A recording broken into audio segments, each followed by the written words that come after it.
ñi ñëw de ci Maître El Hadji Diouf ak otom bii mu yéeg nii moom kan lay sali kan lay tàllal ay loxo cey Maître El Hadji Diouf moom daal mi ngi ci ak dëggam rek 94 Walf Sénégal dellu si na di leen siyaar di siyaare mboolem ki toppal 94 Walf Sénégal chaîne analyse chronique yoo xam ne dañ leen koy defal saa su nekk ci réew mi ak bitim réew jaajëfal nañ leen siyaar nañ leen woy leen di toppal 94 Walf Sénégal Maître El Hadji Diouf gis nañ ko ci oto bi mi ngi tàllal ay loxo xamu ko muy tàllal ay loxo nag xam naa ne moom campagne 2024 bii di ñëw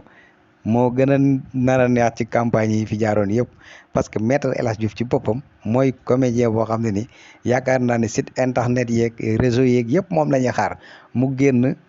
def deekal maanaam mu génn daal di def conférence de presse am yooyu noonu ba wax waxam yooyu nga xam ne moom maanaam daanaka dafa mel ni dafa xamul ni maanaam saxaar gi bàyyi na ko fi moom ñi muy waxal xamul nit ñi fi muy waxee ak ñoom romb nañ foofu bu yàgg voilà ndax dafay wax yoo xam day leer na ñi muy waxal moom lii moom sa waaye dañ naan jërul dóoree sa doom waxi Maître El Hadji Diouf jërul dóoree sa doom voilà Maître El Hadji Diouf nag nekk nag ki nga xam ne moom li muy wax moom lu dëggu la ci moom waaye nag waaw ñi nga xam dañoo taxaw di ko déglu bari na ci ñoo xam boo nee la waa mais yow Maître El Hadji Diouf moom li mu wax moom noo ko gisee gars yi danaan la sa waay Maître El Hadji Diouf de sa waay ay waxam jërta dóore sa doom voilà loolu yëpp nag lan moo ko waral dafa am lu jàll loo xam ne ni Sénégalais yi dootuñu ko fàtte te moom xam naa ne xam na ko bu baax a baax te candidat di yomb na loolu waaye bés bu ñu eggee ca 2024 ba wote ya jot ba résultat yi di wàcc boobaa damay ragal da nga def na théâtre kat bi defoon takk say bagage bopp say bagage bañ a déglu rajo yi ndax ndax bu boobaa toog san googu dina metti loolu da nga ñàkk te kenn du la ñàkkaloo voilà loolu yëpp nañ ci bàyyi xel bu baax a baax moo tax bàyyi leen rek candidat yi laaju ñu yeneen candidat yi fi jaaroon buñ laajoon yeneen candidat yi fi jaaroon duñ fi nekk di xëccooy candidat ak di wax ay théorie yoo xam ne ni sa waay dalay leer ne lii loolu dalay leer yow mi ko wax sax xam nga ne mënoo ko voilà kon nag yaakaar naa ni Maître El Hadji Diouf moom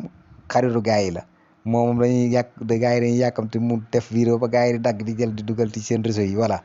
ndax moom nekk na ki nga xam ne ni yaakaar naa ni métier mi mu nekk am na ñum ci nekk ndol mais moom moo ci gën a fës lu waral loolu dafa ñeme engagement comme dafa ñeme engagement nag te dafa xamul ni àdduna bii mu toll nag ku ci ñeme engagement ñemee génn ñemee fës di wax ay wax yoo xam kenn xamul waa réseau moom ñu ngi fi rek waa réseaux sociaux yaa ngi fi waa site internet yaa ngi fi ñoom bàyyiwul dara dañuy liggéey te yaakaar naa ne ñooñu rek lañ soxla voilà li ngay wax nag yow lay concerné mais sénégalais yi lay déglu am na ci ñoo xam ne dépassé nañ fi ngay waxee te loolu yaakaar naa ne mat na bàyyi xel bu baax a baax sénégalais yii ngeen jiite tey ak yi ngeen jiite woon démb dafa am différent bu sore da ngeen a ñëw ci génération boo xam ne ni génération technologie ngeen dajal génération technologie xale yi ñu ngi ci technologie bi si xale yi ñu ngi gëstu di xam bu baax a baax àdduna bi li ciy dox